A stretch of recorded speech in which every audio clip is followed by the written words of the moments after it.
Hi Peter, Phil Beaver here from the Wilderness Club. Just want to recap on our lesson yesterday.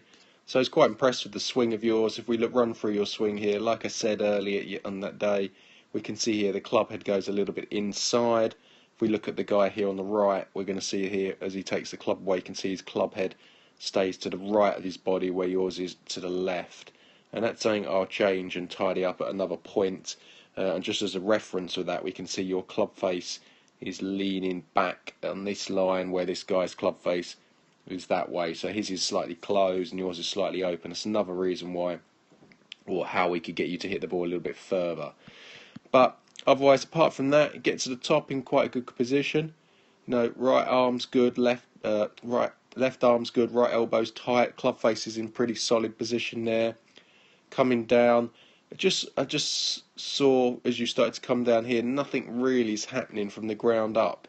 You know, this area here that we talked about, as you start down, it's all with the arms. You know, the legs aren't really driving for us, and coming into impact, we can see there's no real rotation, and the only way you're creating room is exactly what sometimes you said yesterday, was the feeling that your head goes up.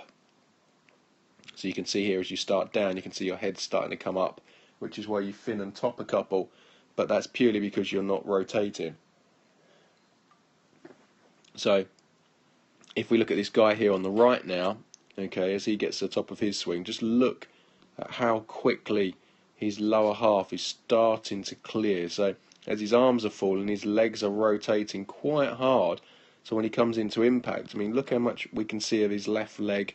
That means his hips now pointing sort of this direction, and so are his shoulders, where with you, your hips are still square.